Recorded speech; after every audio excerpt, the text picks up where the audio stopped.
We're in the laundry room, and in the laundry room is an excellent opportunity to save energy.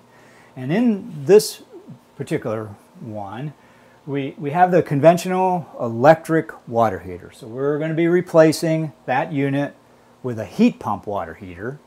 And in general terms, that will give you the same amount of water for half the amount of energy.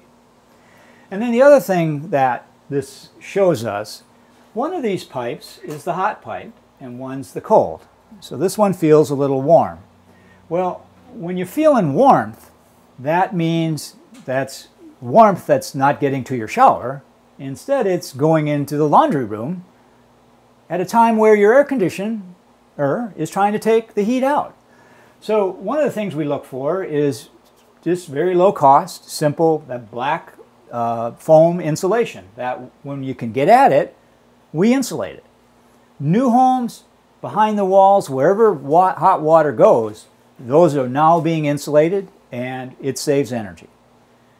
The other opportunity that we have in this laundry room is these very nice washer dryer, but it's enormous savings with today's technology with the horizontal axis washing machine. And those units use centrifugal force to force a lot of moisture out of your clean laundry. And the advantage of that is when it's handed to the dryer, that dryer does not have to put as much energy into it because it's been handed much drier clothing. We have monitored at the Oak Ridge National Laboratory the efficiency of these, and it's not only a substantial energy saver, it's a substantial water saver. And so hopefully we're going to see new, more efficient appliances in here, as well as the heat pump water heater. HVAC crews, electricians, and construction teams have now made all the improvements Jeff requested. Let's fast forward 2.5 months and see how this home has been retrofitted. This is really one of the nicest features, other than the efficiency, to be able to easily come over and set this at maximum possible energy savings. And then to have the comfort to know that if indeed you run out of water, there's no shame, but there's buttons to push so that you will never run out of hot water, unless the power goes out. But we want to start everybody out in the heat pump mode and at 120 degrees. And in this house, that temperature is 130. So this family has found that 120 isn't quite warm enough. The way you push it up is up and enter. Now it's at 31, down and enter. Now it's back at 130. But what everybody's been encouraged to do, or I like to use the word coached to do, is to say, let's start at the maximum energy savings, and then here's all your buttons. If you need to go into hybrid mode, if you're going to have a party going on and a lot of families and a lot of showering going on, you can all go back to an electric water heater. And the nicest feature, make sure everybody understands that vacation mode and how easy it is to go in, you're going for the weekend, hit 3, you don't have to remember to come back, it'll fire itself back up and hot water will be there when you drive up the driveway. The typical water heater, everybody's always been told to turn it off when you go on vacation, and many times you're supposed to remove this panel that looks like it could fry you and go in there and turn this thing of which you may or may not know even what the temperature is.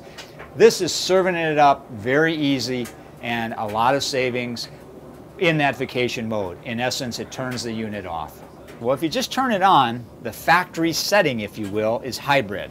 Hybrid means that the heat pump will work for a while, and what happens is you draw your hot water from the bottom of the tank. So as it begins to get here, if you're in the hybrid mode, it says, uh-oh, they're really using the water. I'm going to put the electric heat on and use a lot more energy because I'm afraid they're going to run out of hot water. Well, that's not the right way that you set it. Let it go until you run out of hot water and only put it in the mode that you have to be in. So these are labeled heat pump, hybrid, high demand, electric, and vacation. Another way of saying it is most efficient, not quite as efficient, more inefficient, electric is back to just a plain old water heater, what you had when you replaced. The real magic occurs at the vacation. So when we hit the mode button, it's just a toggle switch, and go down to vacation, all of a sudden it changes from Fahrenheit to days. So you see a 7 there. That 7 means, hey, I'm going to go on vacation for a week and I'll be back, and then you don't have to remember to turn that water heater on. On that 7th day, it turns itself back on. But if you're only going away for the weekend, when you're at vacation, hit 2 days, hit enter, and you've programmed it now so that I'm going to leave tonight, I'm going to come back in a couple of days, it's going to fire itself back up. Tons of savings.